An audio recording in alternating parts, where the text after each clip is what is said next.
Hi everyone, welcome to the Find an Agent workshop. This is the follow-up session. It's been 2 weeks since our Find an Agent workshop with Aaron Marcus, where Aaron walked us step by step through the process of locating and finding and reaching out to agents either in your own city or another city where you want to work.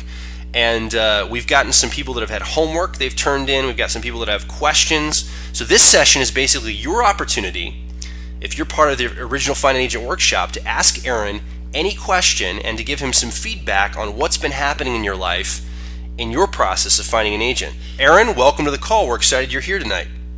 Hey, Joel, really glad to be here. Thanks. So we heard from a few people. We just had the open lines. Some people were on the line. They were able to talk with us tonight. We also have some questions coming in. I just want to jump right into some questions, Aaron. And if people have more questions, they can feel free to type them in, or they can raise their hand and I'll unmute them, and you can talk to them live on the air. Neelam, I know you wrote your question in. Would you be willing to talk live on the air? I've unmuted you.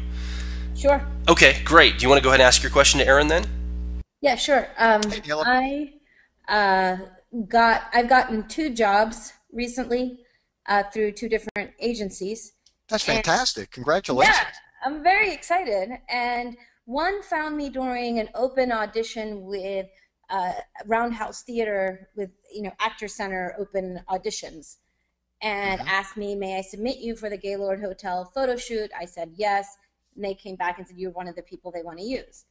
And my second one was actually through Actors Center. I got an email saying from Betsy Royal, they're looking for certain types, and I submitted. They said ethnic. I happen to be from South Asia, India, and they called me in for an audition, and I got it. It was an Air Force industrial. My Wow. Yeah, it was cool. My question is, I know nothing about agents, meaning I haven't signed up. I met other actors during the Gaylord shoot this weekend, and I got some really good advice from a very nice man who's been doing this for a while. But I don't understand, well, because I worked with these 2 agents now, and I'm following their directions on what paperwork to fill out and all this. Does that mean they represent me if someone says, do you have an agent?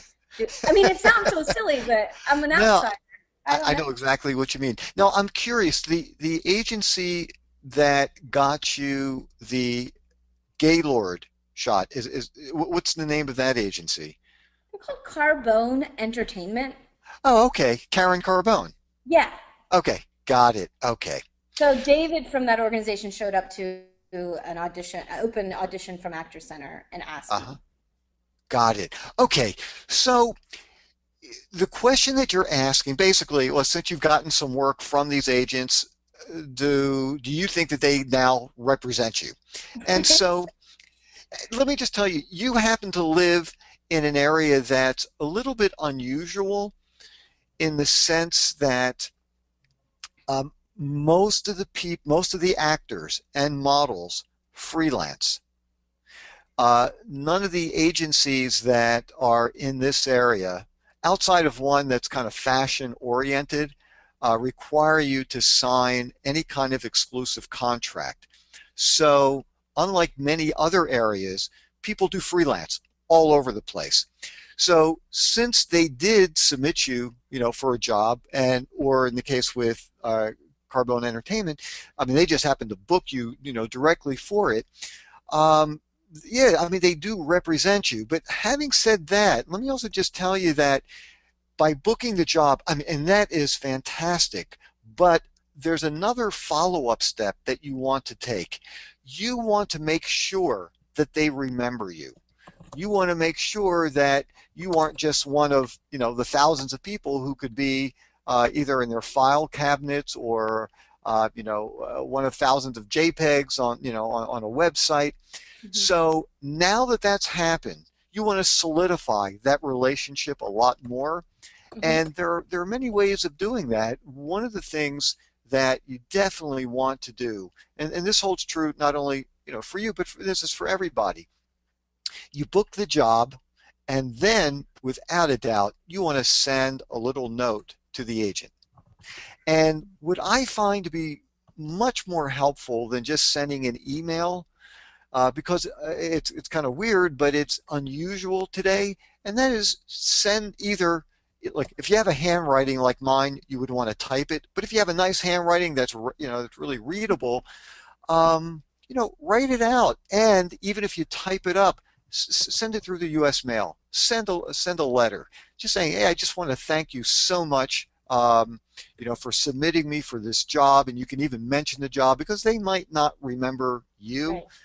And the other thing that I would do whenever you are sending out any kind of correspondence to the agent, or this is really for any professional in the industry, I would place your headshot top center right underneath your name Hmm. of your letterhead.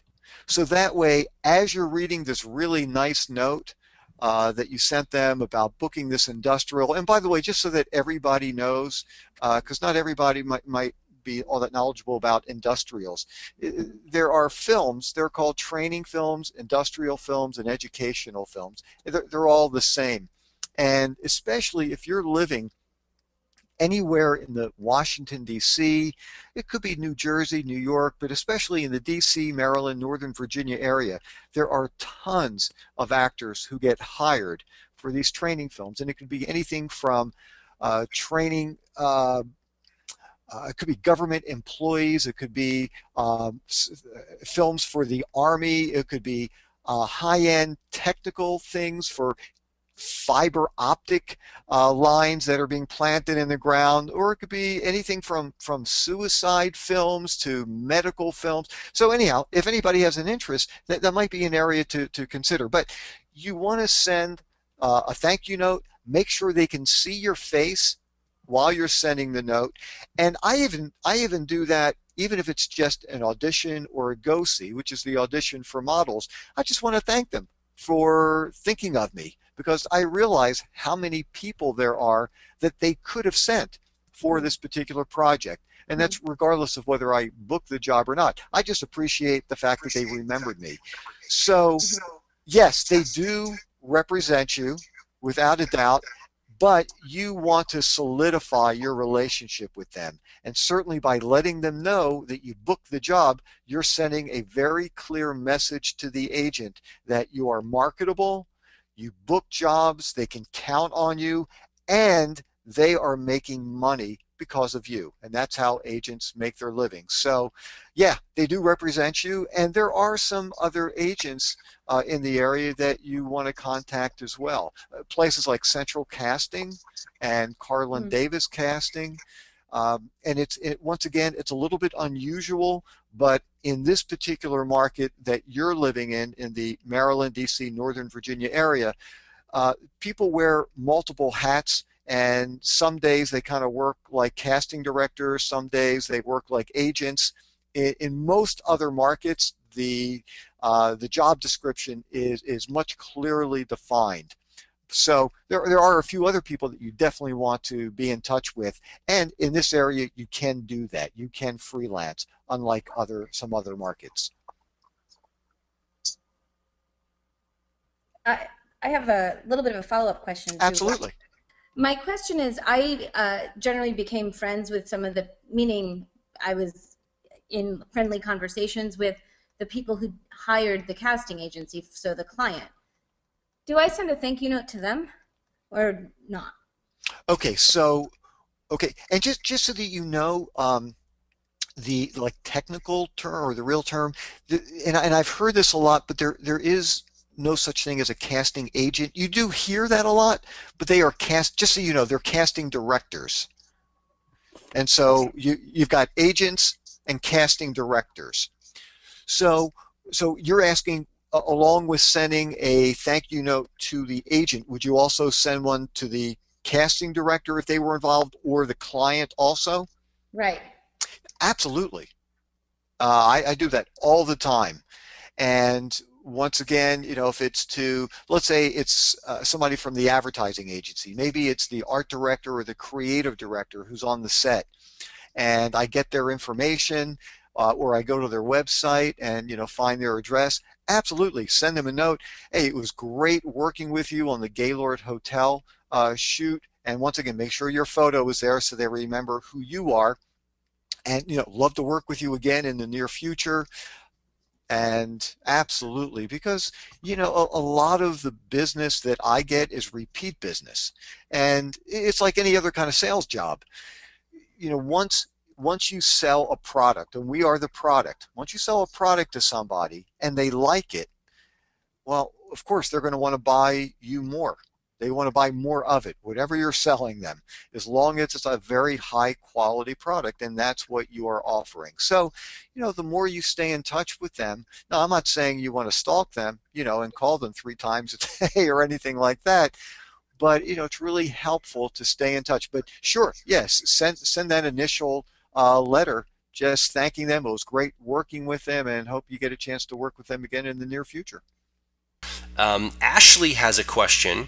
Actually, excuse me 1 second. Sure. Right before you do ask, and I think I might have forgotten this one other time when I was doing a workshop, when I was mentioning some of the agents and casting directors in the Baltimore, D.C., Northern Virginia area.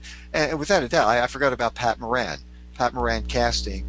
She's the one who casts most of the feature films and television shows that come through the area. She will cast day players, people who have speaking parts, guest starring roles, sometimes extra work as well. But she is just somebody else on the list of who you want to send a headshot to. So just didn't want to forget about Pat Moran in Maryland. Very good. Ashley, I'd really like to get you on the air. Are you available to talk? Can you hear us? Can you try to talk and see if we can hear you? If not, we'll just read your question, but I think we can't hear her. So I'm going to go ahead and read Ashley's question. She wanted to know, Aaron, if you would briefly discuss the transition process that someone would go from non-union to SAG-AFTRA and the benefits of being non-union versus union. That was her first question. Well, that should take us to about 3 o'clock in the morning. And then I can get to the second question. Actually, we should probably do a whole segment just on the union. Probably should do a workshop, a future workshop. Yeah, actually, that's a great idea. But I'll tell you what, let me try to condense some of the key points that hopefully will answer your question. And if not, just write it in, and we can always do a follow-up. But no, I do think it's a great idea about unions, pros and cons and what they're all about. Just so that everybody knows, now there are two unions for actors. One is Equity, which is strictly for theater, and now because there was a merger of 2 separate unions, just I don't know, about 2 weeks ago, 3 weeks ago, there used to be SAG, which is the Screen Actors Guild, and AFTRA, the American Federation of Television and Radio Artists. And I guess it would still be helpful to hear, like, what exactly does the union do for actors now that they are combined. Basically, what the union does, and this is a very important point for people to understand, unions do not get people work. Unlike, like sometimes you've seen movies and the people go into the office or the meeting room for the union, and people say, okay, who's got work for me today? And then people just go out, on different ships, and they're unloading things from the docks, and it doesn't work that way for SAG-AFTRA. Basically, SAG-AFTRA is a union that is there to help protect actors. They are there to negotiate basic rates, working conditions, making sure the actor gets paid, making sure the actor is fed on a set, and things like that. So don't think that once you join the union, they're going to start sending a lot of work your way. And just for full disclosure here, I'm a vested member of the union, actually, because the pensions of the unions haven't been combined yet. They still have 2 separate pension plans. And so if you've earned a certain amount of money per year for a minimum of 10 years, then you become vested. And so, I've got a retirement, and right now, so I've got a retirement in 2 separate unions, even though they have combined forces. So the thing that's great with the union is that you can earn more money when you are in the union. The rates typically are going to be higher, but I'll tell you where the real money is for actors who are in the union, and that's in television commercials. And once again, I'll do the short version here, but basically when you are a non-union actor, you will get paid a session fee to actually have the commercial shot, and you get paid a fee for that. And that fee is negotiable. It can be anything. It depends on how big of a commercial it is, whether it's being shown just in a small market or is it being shown nationally. But after that one-time fee that the actor gets for the non-union commercial, that's it. That's all the money you're going to get.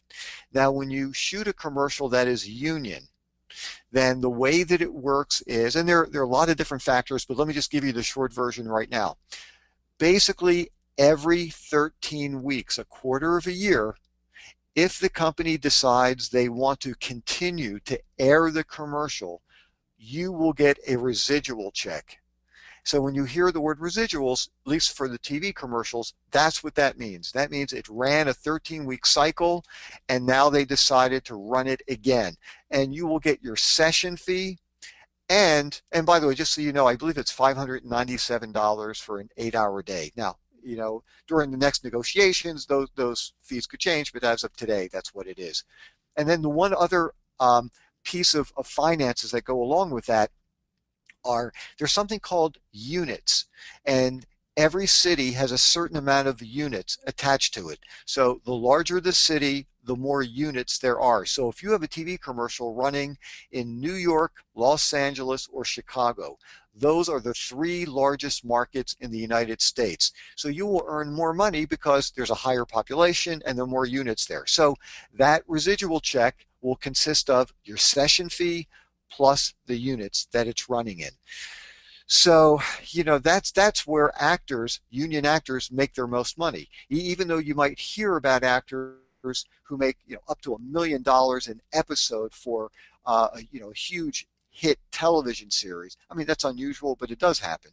Or you might hear about an actor who could make 20, 30, 40 million dollars for a feature film. Once again, that's unusual, but those things can happen too. But still, the majority of the money that actors, union actors, make is through television commercials. So, you know, basically, by joining the union, you will have more protection, you'll be treated better on sets, you will have access to larger projects. I mean, look, you can be non-union and still audition for a major project, but you'll have to join the union at some point if you continue to do union work. But it can be very, very helpful. And if you earn a certain amount of money, you can even have health insurance, and plus I was saying, like with the pension. Having said all of that, all the benefits of it, for people who are just getting started, and this is just my own personal opinion, and I know other union members might not be thrilled with me saying this, but this is what I truly believe. When you're first getting started, I wouldn't jump into joining the union for a couple of reasons. One is their number one rule is once you become a union member, you can only take on union acting jobs. Now, they don't care, the union doesn't care about modeling. They have no jurisdiction over that. You can do whatever you want with commercial modeling. But if it's an acting job, then it has to be union. So if either you live in an area where there's very little union work, then I think it would be a mistake to jump into the union too quickly, because then you're not going to have that many opportunities to work. The other thing too is, and I know some union actors I think are misguided in the sense of they think, well, you're non-union, you can't be very good. Only union actors are great actors. And that's just being very narrow-minded. I've met so many unbelievable, incredible actors who have chosen not to be a part of the union.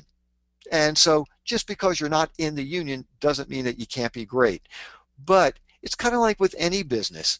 I think it's really helpful to get a lot of experience before you try. Look, if you're going to open up a restaurant, you want to be working at other restaurants, so you really get a much better sense of how the place runs, how to run a really good business. And it's the same in the acting world. So my suggestion is get as many projects under your belt as you possibly can. Really have a lot of practice at auditions, when you're on sets, understand what's expected of you, how to take direction from directors. And once you feel like you are ready and you are in an area where there is union work available, then absolutely the union can be extremely helpful to you. Okay, thanks, Aaron. So guys, if you want to ask a question, we've got a couple hands raised here. Feel free to raise your hand and I will unmute the line so you can talk live on the air asking Aaron a question. I'd also like to hear not only questions, but I think Aaron and I both would be interested in what is some of the experience you've had this past week, the week or two since the last Find an Agent workshop session. What are some challenges you've run into? What are some questions you have? What are some successes you've had? Aaron, you were going to say something? Yeah, I was just going to say, I know there were a number of people that wrote back to me saying that they didn't have a chance to really do much of the homework assignment, and so they were wondering, well, should I really still come to the follow-up session? And I was telling them, absolutely. But if there are some of you who actually did have an opportunity to start looking at agents' websites and maybe submitting yourself, yeah, I'd love to hear from you. Or even the challenge of getting started. What are some of the things you're still waiting to understand, if that's the case? Frank had his hand raised. Frank, I'm going to unmute you. I don't know if you accidentally got your hand lowered or if you still had a question. Are you there, Frank? I'm here. Hey, Frank. Can you hear me? We can, yes. Okay, good. Good evening, Aaron and Joel. I came in a little late tonight, so hopefully nobody asked this question. But could you talk about signing an exclusive agreement with an agent? Good idea, bad idea, and if you do sign it, should you set a timetable how long it should be in effect in case you want to get out of it? Okay, that's a great question, Frank. Frank, where are you from, by the way? New Jersey. New Jersey, that's right. New Jersey. I hear it.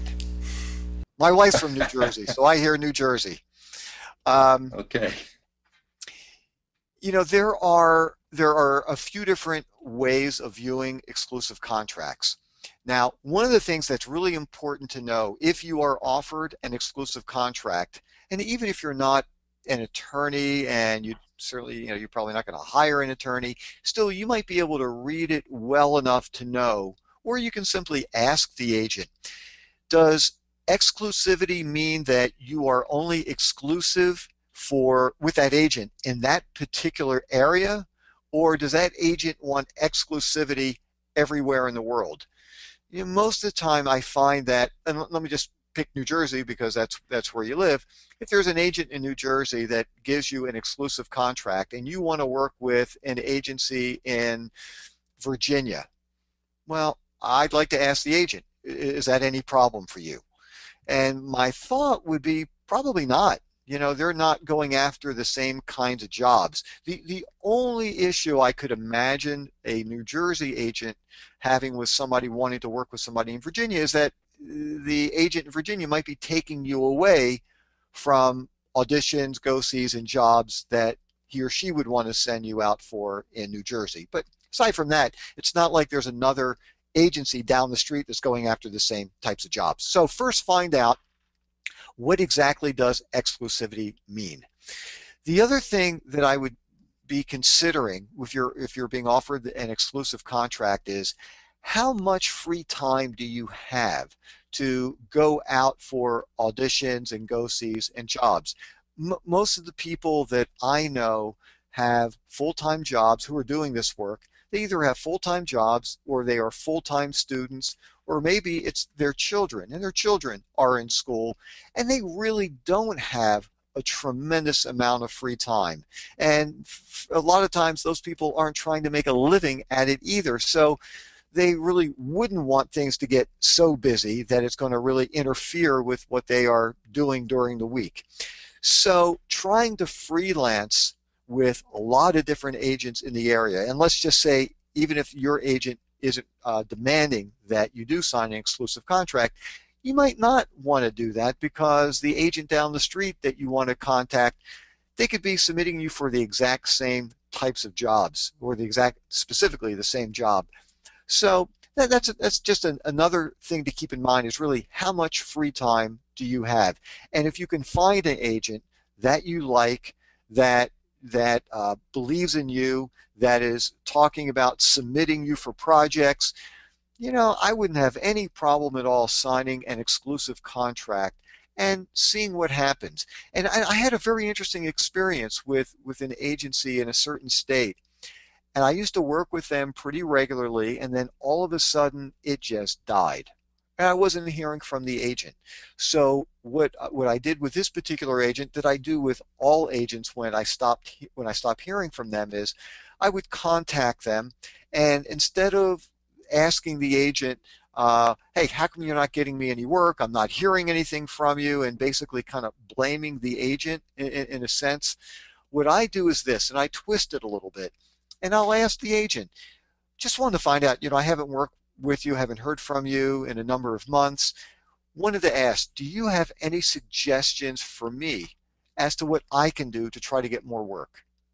And just by changing it a little bit, by asking, what can I do, as opposed to, how come you're not getting this for me? Number one, it doesn't back the agent into a corner, and they'll be much more available for really good suggestions. And what this agent said to me, I found really fascinating, and let me share it with you, and this might also help you with the whole exclusivity concept. She said to me, look, I know you work with other agents in my area. I said, yeah, I do. I mean, I wasn't trying to hide anything. I did. And she said, see, the problem that I run into is this. Now this really doesn't hold true for union acting jobs, because typically I'm going to get what they call scale, whatever the union has negotiated, like basic fees for actors. I mean, sometimes I get above scale, but for the most part it's scale. But for commercial modeling, because there is no union, those fees can be all over the place. It could be hundreds of dollars an hour, there could be huge bonuses, there could be less money. So agents are always negotiating. So she said, look, what happens is this. I will submit you for a commercial modeling job. I will ask for a certain rate, a certain hourly rate. And what happens is another agent who is also representing you in the area will underbid me. And she will ask for less money, and the client will go with the other agent. And she said, I know this has happened to me a number of times, so I stopped submitting you. It just wasn't worth my time, because every time people would underbid me. So she said, look, if you want to work with me, you're going to have to work with me exclusively in this particular market. And so I thought about it, and I liked the agent. I liked the fact that she was being very upfront with me. And I know that she gets all the calls, just like a lot of other people in the area. So I said, sure, let's give it a try. And within 3 weeks, I booked a billboard through the agency. Now, things have slowed down a little bit with the agent, but I still hear from her periodically, which is all that I'm asking for. So anyhow, I don't have any problem signing exclusive contracts under certain situations. And I can also tell you, like for instance, in Chicago, there is one agency that I work with in Chicago, and the agent was very honest with me. He said, if you want me to represent you, I can't have you submitted by any other agents in Chicago.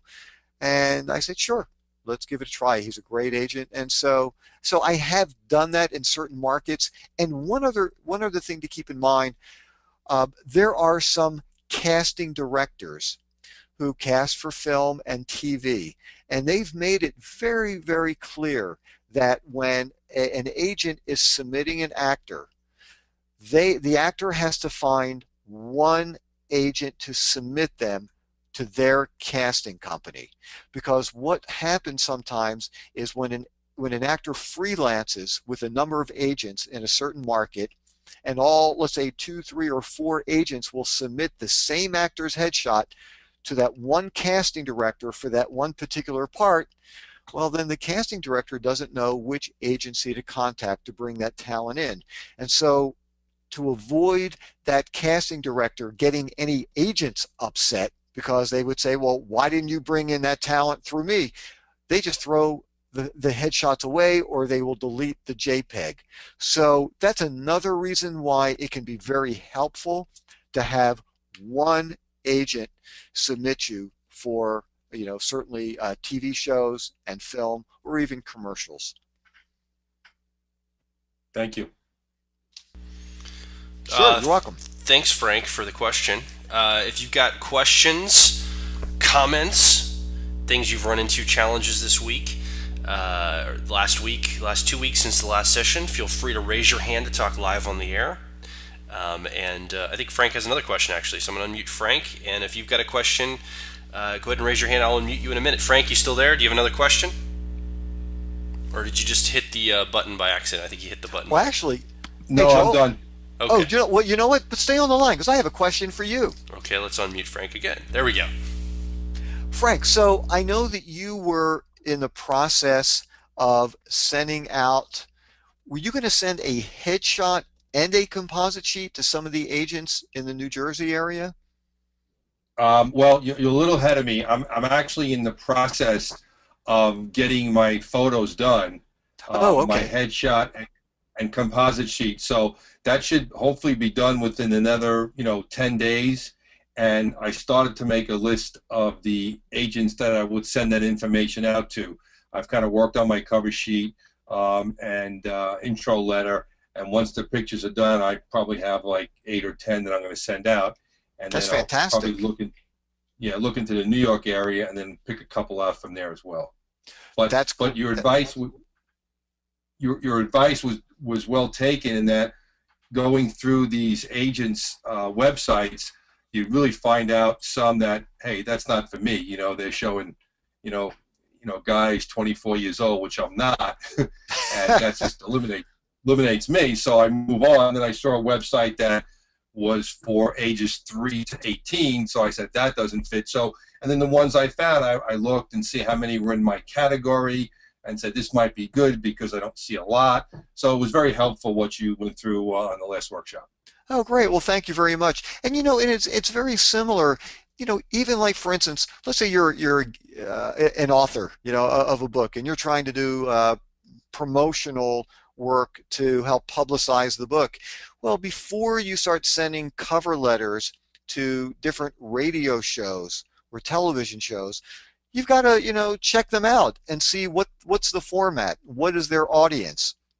So that way, not only are you not wasting a lot of time and money, because as you know, putting together headshots, composite sheets, even just mailing them, it's over $1 to, put it into an envelope, and you have to buy, a larger envelope. You don't want to just do these mass mailings and waste a lot of time and money. So, what you're doing, Frank, is really, it's a very wise decision of doing your research and fine-tuning the search, and that way you go after the people who really could potentially work with you. So I think that's great. Thanks, Frank. Lisa has a question, Aaron. I'm going to go ahead down and unmute Lisa. Lisa, are you there? Can you hear us, Lisa? You're unmuted. If your microphone is muted, we will not be able to hear you. I think you had said hi earlier, but I'm not exactly sure. And give her a minute to work on that, just in case she's got herself muted on the other end. But you are unmuted on our end, Lisa. If you do want to ask a question while we're waiting to see if Lisa can unmute, feel free to type it into the GoToWebinar control panel, but we'd actually prefer that you raise your hand so we can unmute you and you can talk live on the air to Aaron. He can get a sense of exactly what question you have and what feedback you have, any challenges, any struggles, any comments you have about the subject of finding an agent.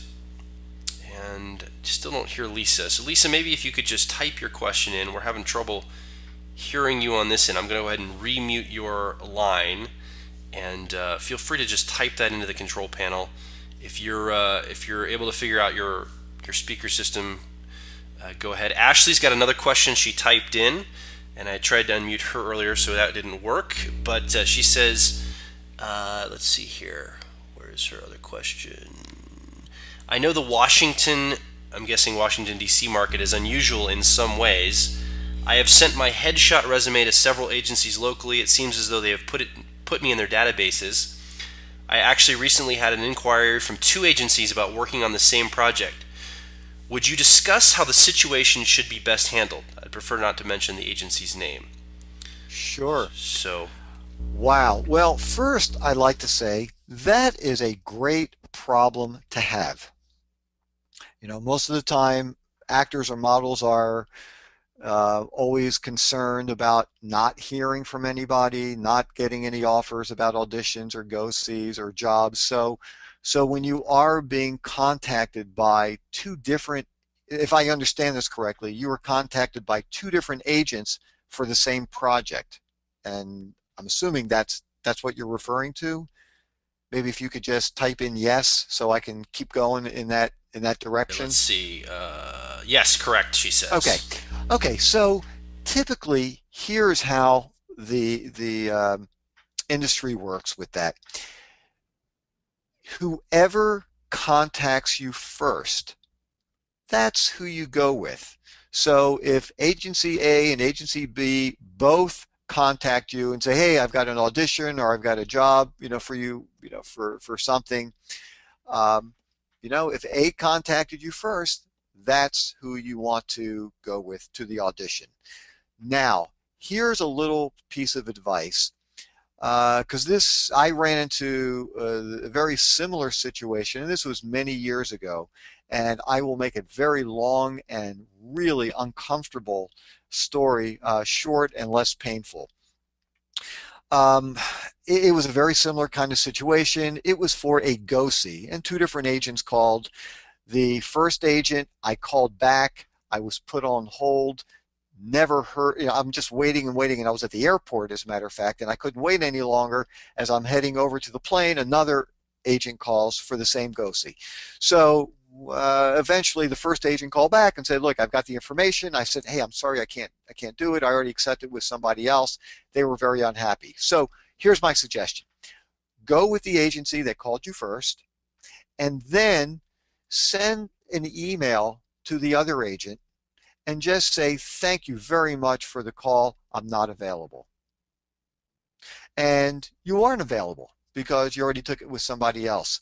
I find that if you say, "Hey, I already took this thing with another agent," it's going to really upset people, and there's no reason to do it. Look, people understand, especially if you don't have an exclusive contract, you're freelancing, these things happen.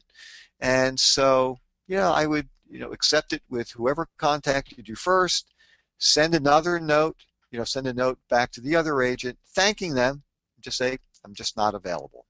And you're not available because you already accepted it, but I wouldn't kind of throw it in their face. Okay. Great. She says, excellent advice. And she basically just said, is it okay to tell the second agency the first agency took it? So I'm going with them. And that's basically what you answered. So let's try to unmute. Right, I was saying don't. Yeah, I was just going to say don't say to the second agency, "Hey, I already got it from from agency A, from agent A." I would just leave it as, it's kind of like with a lot of things in this world, the less you say, the better. Yeah, she just wrote, Thank you very much. Not available sounds much better. Good advice. Thanks. So. Yep. Okay, so let's try to unmute Lisa, see if we can get Lisa on the line. Lisa, are you able to hear us or talk with us? I think. Yes. Oh, hi, yes, Lisa. Yes, I can. Can you hear me this time? Fantastic. Yes, hi. we can. Hi. Hi, Lisa. Where are you from, Lisa? Hi. I'm from Waldorf, Maryland. Okay, so you're from Maryland. Great. Yes. So, question. I have kind of a question and a statement at the same time. Of course, in this area, I have a young 12-year-old son who's just getting started. And we actually had an interview with Linda Townsend, which she's is a not, manager for she's children. a manager, exactly. And I want to know kind of the difference between a manager. I heard things about, as far as since he's just getting started, he might not need a manager. But in this area, there's not too many agents around. So I was wondering what your take was on that. Okay. And you are 100% right. And in different markets, it can be different. But since you're asking about the Maryland area, let's talk about that. It is true that there aren't that many agents around here, and the majority of the agents, if not all of them, for the most part, there might be a few exceptions, they do not represent kids, 12-year-olds. Yes. So what typically happens for young children and teenagers who want to work as actors and models, what they do is they find a manager. And then what happens is when projects come up where kids are needed, then the local agents who are handling all that will contact the managers of children. And then the manager will send them to the audition.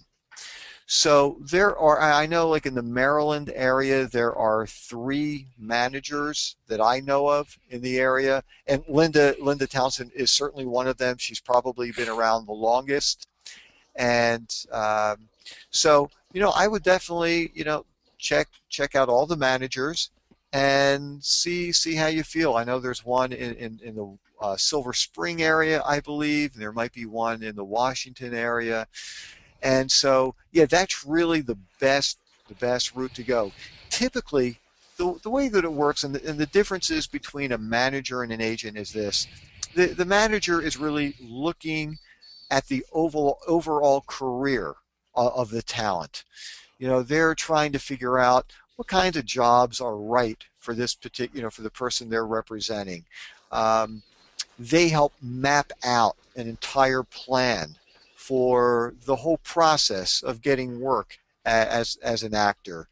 The manager especially, and managers are especially helpful if you are young and you're moving to New York or LA, because the manager will help connect you with the right agents in those areas, and then the agents will submit you for the jobs. Managers are not supposed to submit you for jobs, at least in the larger markets. That's how they do it. Managers will connect you with the right photographers in the area. They'll connect you with the right classes to take. And so managers can be very helpful, especially if you are younger and you really don't have much in the way of contacts. And just so that you know, the way that managers make their money is that they will take a percentage from any booking that you get. Typically, managers will take a 15% commission fee. So if you do have a manager and there's a project that comes up and the manager submits your son to the agent who will then submit your son to the casting director, you could pay your manager 15% and then you would pay an agent's fee. And if you are in SAG-AFTRA as of today, and that could change at some point, we are only allowed to pay our agent a 10% commission fee. For non-union actors, typically you'll pay a 20% commission fee. So I would check out, all the managers in the area and see what you think. See what they have to say, about your son, what kinds of jobs they would, consider him for, and kind of like what I said a couple weeks ago at the workshop. Use your intuition, use your gut. If something doesn't quite feel right, trust it. And if you're liking what you're hearing, then go with it. So sounds good. We had an actually interview with Linda last Monday, so we're waiting to hear back from her. Oh, good. So it went well? Yeah, it did, actually. Thank you, Aaron. Good. You're very welcome. Very good. Thanks, Lisa. Appreciate it. I'll go ahead and mute your line again. Kimberly had a question. Kimberly, I'm going to see if I can get you live on the air to ask your question. Whoa. Sounds pretty loud there. It's calling from the bar. I'll go ahead and remute that. Kimberly wrote her question in. I wanted to see if I could get her live on the air. Kimberly asks, okay, I'm in the beginning stages of submitting myself to agents, mostly for modeling first. The composite card that I have is out of date. Should I send that or should I just stick to snapshots? Okay, so without a doubt, you don't want to send outdated photos. So just so you know that in the fashion industry, when you are initially meeting or trying to get representation with a fashion agent, all you need are digital shots that you can either upload to their website, or you can always, print out a couple and just, send it to them, however they want you to contact them. In the commercial modeling world, it's a little bit different, and typically they want to see photos, like regular shots, whether it's a headshot or commercial shots, which that also could be a really good workshop one day, where I just talk about creating strong commercial photos.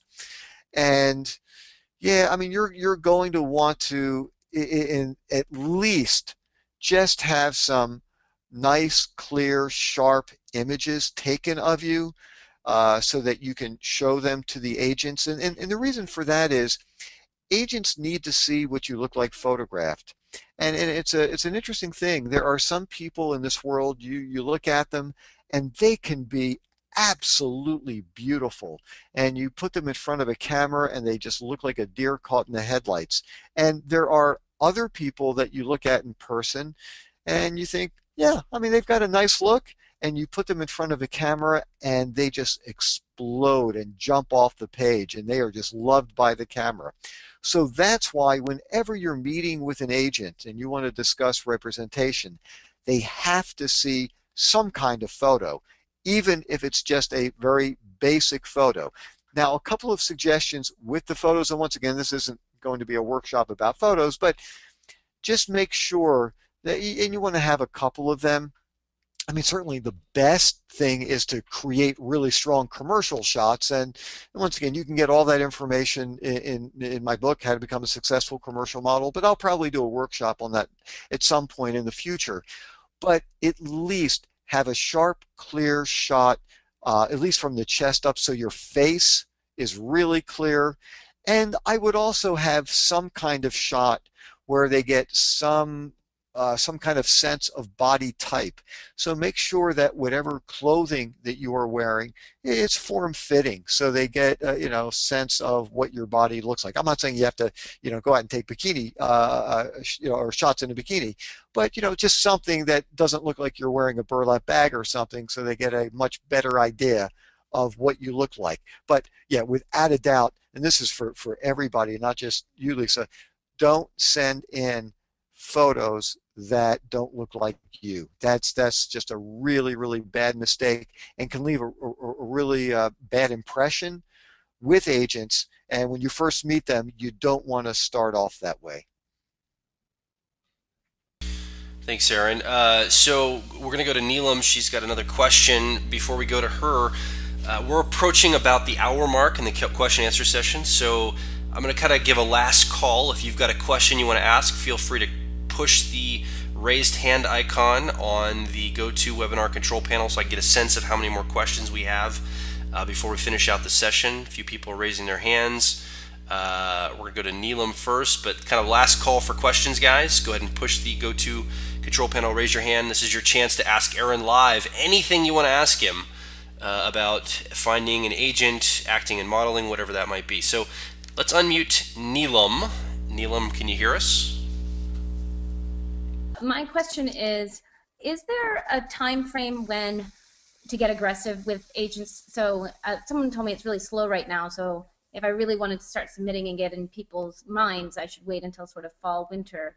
Also, so that's the timeline question. Also, I was thinking about what's my hurdle in terms of submitting to these casting agencies that others have advised me of and I still haven't, such as Carlin Davis, etc. And this might be personal, so if you're not comfortable answering, I mean, I don't know, but I was thinking, in honesty, what is holding me back? And, I'm like, well, who do I think I am to be a model or not, in a commercial? So maybe that's my own, obviously it is my own block, but in case anyone else, or if you feel comfortable responding to that, and what people think when you say you're a model, there's some superficiality that comes with it. Again, that's probably just my own judgment. So that's two questions, really. Okay, and let me just make sure I've got both of them. Actually, if you wouldn't mind turning the speakers down a little bit, because I was just hearing myself echoing a whole lot. Thank you. The first part, as far as how long to wait. Okay, so the first part is, um, whether you should wait because things are kind of slow. It's kind of what's interesting about that to me is it's kind of like in the advertising industry, where when the economy is kind of struggling and things are just chugging along, that is when the larger companies sink a tremendous amount of money into advertising so they can really dominate their area. So when things are slow, personally, I think that's the greatest time to market yourself very hard to agents, because when things are really busy and the phones are just jammed up and they're constantly sending people out, it's harder for them to take the time to meet new people. So if things are slow and they're reorganizing and they're dusting in the office and things like that, that's to me, that's the best opportunity to have some kind of personal contact with the agents. So without a doubt, look, if the interest is there, this is a great time to do it. Now, having said that, I know you had mentioned you thought that, or you had heard that things were slow. I can tell you, actually, in some areas, it's really hopping right now. Like, honestly, and I don't know that any of the agencies, like for instance, a place like Central Casting, they're doing all the casting for the TV show House of Cards. They must be overwhelmed with things. So I would think that this would actually be a bad time because they are so busy. Pat Moran is casting the TV show Veep, which is on HBO, so I'm sure they're really hopping right now as well.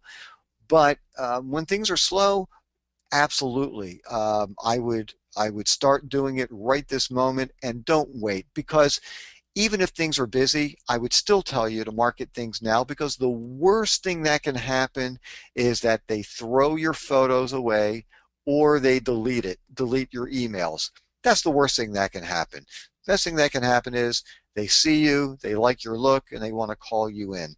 And as far as, well, who do I think I am? It in some ways it's kind of easy and it's kind of nice to be the underdog.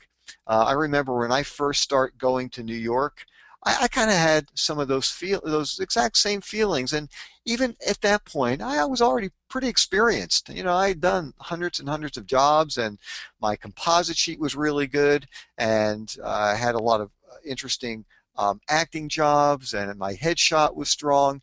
And still, I'd be standing there and standing in line, and I'm thinking, wow, but these are New York actors. These are New York models. It's like, what am I doing here? I can't be as good as them. They live in New York. And, the fact is, I found that in large markets like New York, there is more of everything. There are more great actors and great models, and there's more junk there as well. So, I think it's just, and I'm not saying it's easy to believe in yourself, but I'm sure that look, you seem like a very intelligent person, and you seem like you're very responsible. Sounds like you really run your business well, whatever you do. And for a lot of the acting and modeling world, those are the people who have the most success. It's not always just about who's the most talented, and in many ways, it's not that at all. Certainly, you have to be proficient. You can't be, absolutely horrible and think you're going to get cast all the time. But, sometimes it's the person who knows how to run their business the best that gets the most work. So, if this industry interests you, go after it. And what you tell people out in the world, like, it's always kind of funny for me. Like when people see me, I just met with an insurance guy, and he came to our house, and I'm wearing an old sweatshirt and jeans, and so he asked me, so what do you do? And I said, well, and I almost started laughing. I said, well, I'm a model. I couldn't even say it with a straight face, because I know I probably look like I just, crawled out of the gutter or something. And I said, well, I'm an actor and a commercial model. And so, look, if you find that it's difficult, tell them you're an astrophysicist and do the acting and modeling on the side. And but really, if the interest is there, and it sounds like it is, just go after it. Just get the information, and I think you'll really enjoy it. Thank you. That was really helpful. Good. Thanks, Neelam. So I'm going to go to Stevie, and Stevie, I'm going to unmute your line. Last call. If I don't get anybody else that raises their hand, Stevie's going to be our last person tonight with question. Stevie, are you there? Yes, can you hear me? We can. I'm here. Hi. Yay! Where are you from, Hi. Stevie? I'm from North Bethesda, Maryland. Maryland. All right. We got a lot of Maryland people on the call tonight. This is amazing. Great. Okay. I have two questions. The first is, is fashion modeling anything like acting in that perceived age is more important than chronological age? Because I look younger than I am. And I know that one of the websites that you were showing on the last seminar had an age range. Okay. And second question, and I'll try to answer them both. Okay, the second question is, I'm just starting out professionally. I've got a fair number of amateur credits, but I'm just starting with the professional work. But I'm interested in looking at different markets, and ideally, I'd really like to eventually work internationally, particularly in London. I did some studying there, and I'd really like to work there. I really like the culture.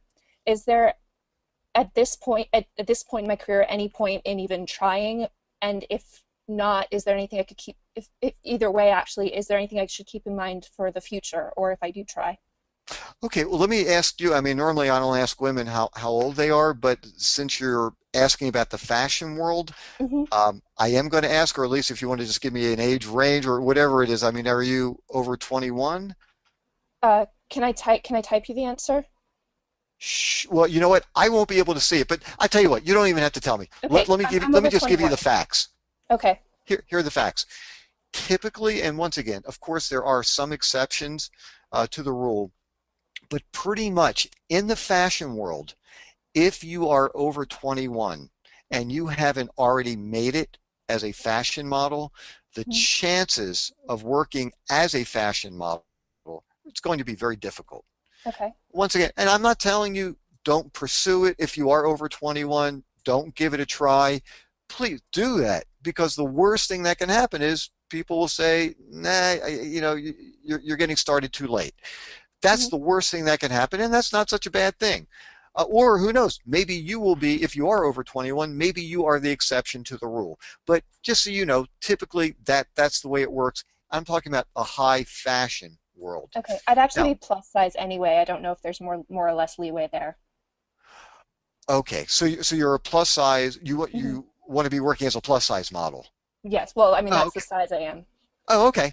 Okay. So then that really puts you into a different kind of category anyway than just like the straight elite or Wilhelmina or Ford fashion model who's doing runways and designer clothes, or well, you still be doing designer clothes as a plus size model, but it's going to be difficult. But I would definitely give it a shot. Now, as far as trying to work in actually anywhere out of the United States, look, I'm not an attorney, so I can't give out legal advice or tell you about immigration rules. Oh, that could be an interesting topic for another segment as well. But you're going to have to get some kind of work visa.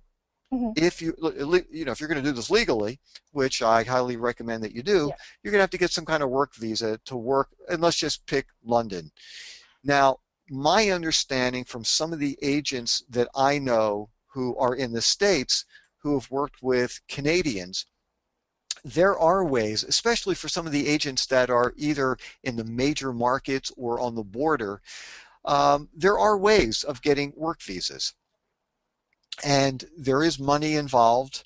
There are legal fees involved getting the paperwork all done, whether it's like government fees and things like that. So, and once again, I'm not an expert in this area, but here's what I would suggest doing. I would start doing some research on agencies in London, and once again, follow the same pattern that I expressed in on the April 21st workshop, and find a number of agents that have models that you think would be right, that are representing models that are right for you. Okay, I'm also interested in acting. It's not exclusively modeling. I want to do Oh, both. okay. Okay. Well, then the same thing would hold true. Find, some agents' websites that handle actors. Okay. And then what I would do next is you can start contacting them. Now, I'm once again, I'm not trying to discourage you in any way. I'm just kind of thinking out loud right now. Mm-hmm. My guess would be for somebody that isn't well established, somebody who isn't already a star, I think it would be pretty, and actually maybe I should take the star part out of it, but somebody who's well established, who's either had real serious theater credits or has done some very serious film work or television shows, the chances of them bringing you over and starting to represent you, it's going to be difficult. So I tell you what I would consider doing if you want to try to live in London and work there, maybe what you could do is this. Maybe you could get some kind of visa that will allow you to either study in London, or, and I don't even know what kind of visa it takes, just to hang out there, for a couple of months. Mm-hmm. And actually, you probably, since you live there, you might even know better than I what kind of paperwork would be involved or what kind of visa would be involved for you just to be there. Then what you can start doing is contacting some of the agents. I mean, look, you could do some work ahead of time, contact agents and say, look, I just want to let you know I am going to be living in London starting in September of 2012 or whenever you're going to be going over there. Love to set up an appointment, come in and meet with you, or wait till you're over there. It doesn't really matter. And then once you're already there, it would certainly be much easier for an agent to want to work with you, as opposed to saying, well, I live in the United States and I'd like to talk with you about representation, because that would make it very, very complicated. But I think that would be a really interesting approach, because even if you don't have, huge credits, they could bring you in, they could ask you to read, maybe ask you to do a monologue, maybe look at some of your photos, and maybe there's a project that comes up that is absolutely perfect for you. Maybe there's one where they need an American. Maybe they need somebody who's got this perfect, well, American accent's kind of a silly kind of way of describing it, because we have so many different dialects in the United States. But, I think that would be a much easier way to have representation if either you're already over there, or at least you let them know you're going to be living there, as opposed to trying to do it from the other side of the pond. Okay. Great. Fantastic. Thank you. And I believe actually you can go, I think, 3 to 6 months without any kind of visa. Oh, really? Would that be enough? Well, that wouldn't allow you, at least legally, and once again, maybe I shouldn't be saying this, but my understanding is I don't know that you could work. Right. I don't think that you could work with just a general, visiting visa. But once you're there, if you find an agent and they really like you and they want to represent you, then you can talk with them about getting some kind of work visa. So, Erin, you're saying to use that time to network and find people that are into what she's doing, and to find different agencies. Find agents. Yeah. Absolutely. And just the same thing, would hold true here. Network as much as you can, and even if it means, working as an extra on a project and maybe not even getting paid.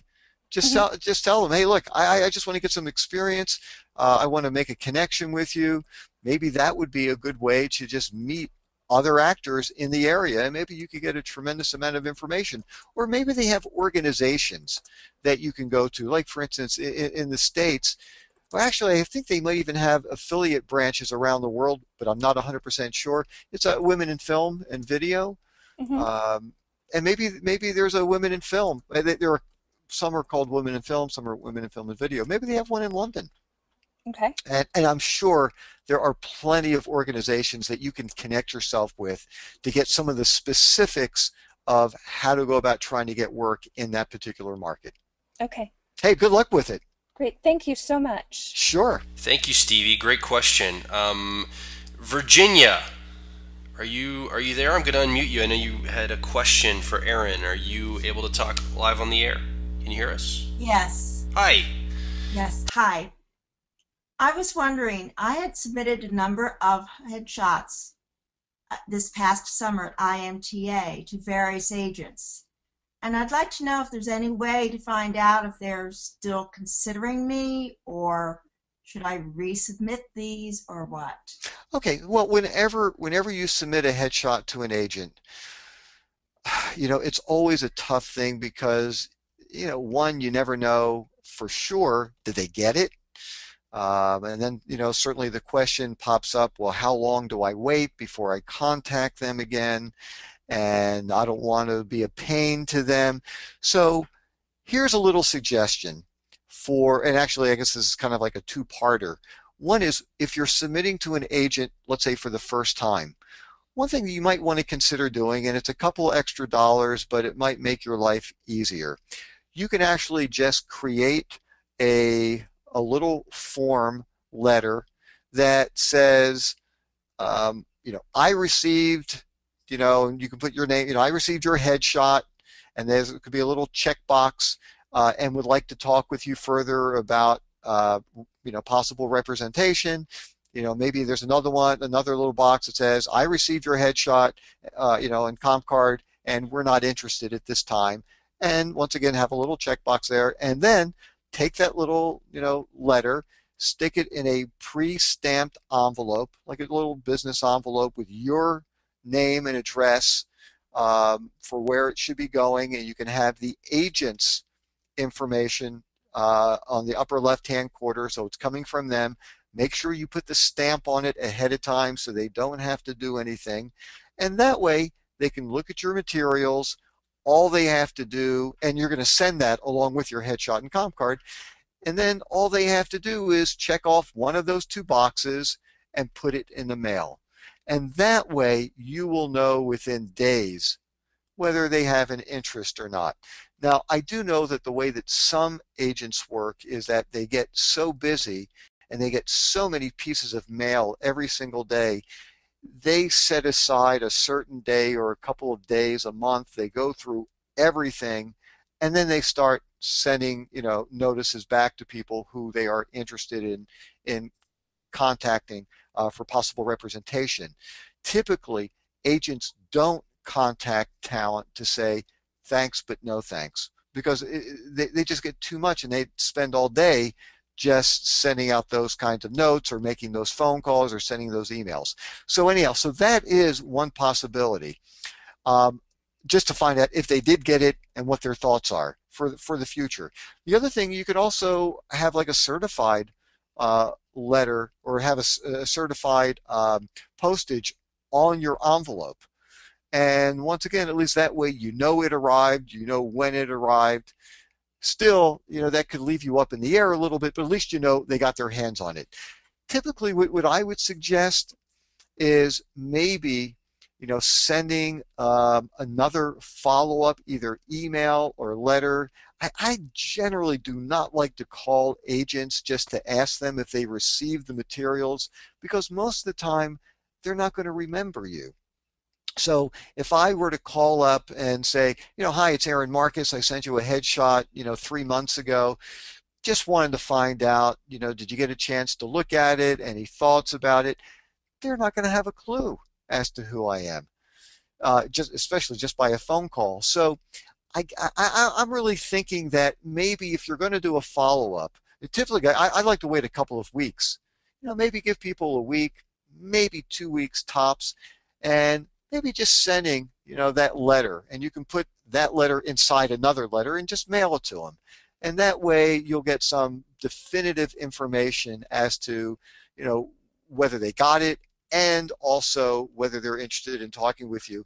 And just like I was talking about earlier in this session, make sure your headshot is on the top of the letterhead. So that way, or maybe right below your name on the letterhead, but at least on the front part of it, so that way they can see your face, and maybe that will jar their memory a little bit as to the material that you initially sent them. That's what I would do. And I know it can be very frustrating when you don't hear back. And I know it's easy to start thinking, look, how much time would it take for them just to send me a little note, send me an email just saying, hey, I'm not interested. But the problem is they get inundated with so many envelopes every single day. And so that's why if you can make it really easy for the agent to let you know, that's always the best case scenario. Okay, thank you very much. Sure, you're very welcome. Yes, I had submitted a lot of headshots during my time in New York when they had the mass callbacks. Now, do you live in New York? One agent to another and handed in my headshots. Should I consider that they just have not considered those? And well, then now, Virginia, you live in you live in New Jersey, right? Yes. Oh, okay. So you're not, I guess, depending on what part of Jersey, but you could easily, would you say you could easily work in New York? I could with a little notice. Yeah, like when you say a little notice, you're talking about like a couple of days notice? Yes, to arrange things to be up. Yeah, and see that's and you bring up a really interesting point. I mean, that can make it complicated for an agent, because if the agent gets a phone call today and says, hey, Virginia, I've got a go-see for you tomorrow, and you're going, well, I really need another day or two so I can switch some things around, and agents really don't want to hear that. So what I would suggest is maybe right now, and by the way, it wouldn't be so bad, maybe do a follow-up letter with anybody that you contacted, and try it the way that I suggested, with a envelope inside an envelope, so they can send you a notice back.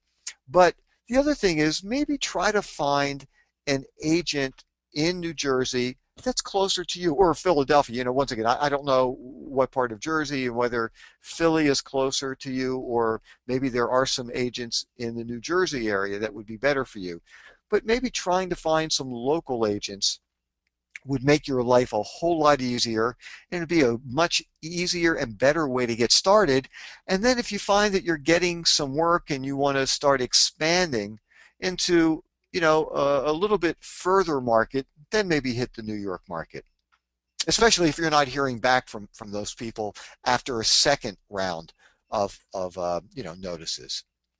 Okay. All right. Well, thank you very much. You're very welcome, Virginia. Thanks, Virginia. We really appreciate you asking your question and giving us some feedback on the air. So we're wrapping up. It's about Stevie's got one more question real quick. Let me unmute Stevie. Stevie, you there? Okay, thank you. Yes, I had one more question. Thought of one more question. I did the Actor Center lottery auditions in April, and I know. Actually, hey, Stevie, excuse me one second. Would you mind explaining to everybody exactly what that is? Because first of all, the Actor Center is an incredible organization that is so helpful to actors in the Maryland, D.C., Virginia area. But if you would just explain what that whole thing is with the lottery, that would be great. Oh, absolutely.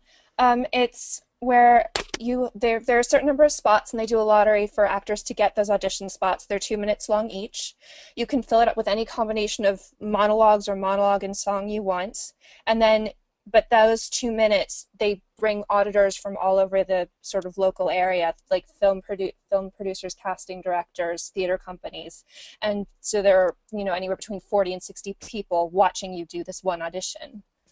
So it's sort of one-stop shopping. And no pressure at all either. Right.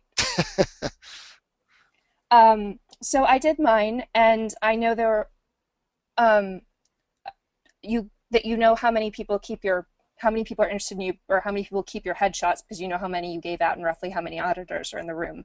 I know 27 of them kept my information, but I haven't heard anything from anyone, and I don't know which 27. Is there any way to follow up on that? Okay, well, maybe what you could do is, now, was there any kind of list of who all the auditors were? Yes. Okay. Well, I wouldn't even bother trying to figure out who kept it, who didn't keep it. I would just do a mailing to all of them. Okay. Because, the thing is, sometimes people don't take a headshot, maybe because they're working on a project right now that you aren't right for. Mm-hmm. And then you send something to them in a couple of weeks, and all of a sudden they go, oh, there's Stevie, she's perfect for this project. Okay. Or I've seen her someplace before. They don't even remember, where they saw you. So, if nothing else, you can, send them a thank you note for taking the time to, come to the auditions. I really appreciate it. You can, if you want, you can follow up and send them your headshot and resume. I love to get a chance to work with you, in the future. And I think that would be a really smart way of, marketing yourself to people who, hire actors. I think that would be great. Okay, fantastic. I will do that. Thank you. Good. And let us and let me know how it goes. And actually that holds true, for everybody who is trying out some of these new ideas. What would be really wonderful is if everybody could go to my Facebook page, which is facebook.com/how-to-model, and you can see it right on the monitor, just /how-to-model, and just, look, if there's some specific things that are personal you might not want to share, that I completely understand. You can always email me. But if it is something that you tried and whether it worked, if it didn't work, what kind of results you got, that would be such a nice thing to offer to everybody who visits the page. And you'd be helping other people out, and then you could read what other people are doing and they would help you out. And once again, just as a theme of what I've been doing for many, many years, and that's just building this community of actors and models helping each other. And to me, that's just a really great way to run your business. So yeah, please, if you would go there or even just make, a little comment there about, how this evening went for you, if you learned stuff, what you learned, what was helpful, that would be great, just to share the information. Okay, thank you. I will. Thank you so much. Thanks, Stevie. So we're wrapping up, guys. Man, this has been an amazing session, Aaron. I don't think we actually fully realize that you, Aaron, have over 26 years experience. By trial and error, you've been through the ringer. You've gone through the process of finding out how to find an agent, how to book jobs, how to be an actor, how to be a model, how to work in distant markets, how to work close to home. You've done this all by trial and error, and we get the benefit of your hard work over the last 26 plus years in giving us the concise, specific, step-by-step help and instructions to help us move forward. And as I was listening to people talking with you tonight, it reminded me that you have opportunity. I know you've been working, every time I seem to call you, you're doing these now. You're working with people one-on-one, and basically it's a format very similar to this, except it's just with one person. They can get inside your mind, ask you advice, ask you specifics of what is giving them challenges in their specific acting and modeling career, and you can help walk them through that process. So if someone's interested in working with you one-on-one, if they'd like to spend time with you, over the phone or whatever, how do they do that? How do they get a hold of you? What's the best way to contact you and set up something like that? Yeah, actually, well, thanks, Joel. And those things are great. It's a private online coaching session, and typically it's a 2-hour session. And yeah, I can look at any photos that you have. I can look at resumes, help critique them, give you suggestions, show you how to put together new, really strong commercial photos so you really understand the ingredients and the formulas that go into putting together these shots. Helping you, find agents, walk you through the process, marketing yourself, and even how to get photos taken free. So anyhow, there's a lot that we do in a 2-hour session, and it can either be done online, or if you live close enough, sometimes I'll just meet with somebody, at a Starbucks or something. We can spend a couple of hours doing that. So basically what you can do is just go to my website, howtomodel.com, and there's a link that says workshops. Click on that and you'll see the link. It says, private coaching session. And so just click on that, and just so that you all know, for anybody who has purchased the workshop that I did, you get a discount. So we can talk about that as well. You'll see the full price on the website, but I'll share with you the discount when you contact me. And yeah, they're a lot of fun, and it's really nice to be able to prevent people from spinning their wheels, spending years and years of doing things like you had mentioned, Joel, that I did by trial and error. And I learned, I was using my intuition, and sometimes I was doing really good things. I also did some things that really weren't all that smart, but I learned from them. And I can also save people a tremendous amount of money, so you're not spending funds unnecessarily in areas that really aren't going to help you. So yeah, if anybody's interested, love to do the private coaching session, and we can arrange times that work out well for both of us, and love doing those. That's great. Well, if you want more information, again, Aaron's website is howtomodel.com. You can also follow him on Twitter at twitter.com/Aaron R. Marcus. And like you mentioned earlier, leaving comments and questions on Facebook. We're building a community over at facebook.com/howtomodel. And man, it's thriving over there. Ask questions, post your headshots, photos, get feedback from Aaron and other people. The community just continues to grow and grow. And in fact, if you do want to set something up with Aaron, feel free to visit his website. Also shoot him an email at aaron@howtomodel.com. Thanks everyone for a great evening. We've really enjoyed having everyone on the call. Aaron, thanks for all the information and the questions you've answered. We really appreciate your expertise and you being here. Thank you so much. You're welcome. This was a lot of fun, and really enjoyed working with you all tonight. You guys had some great questions, and you made me think a lot, which is always great. So thank you very much. Great. Thanks everybody. Have a great night.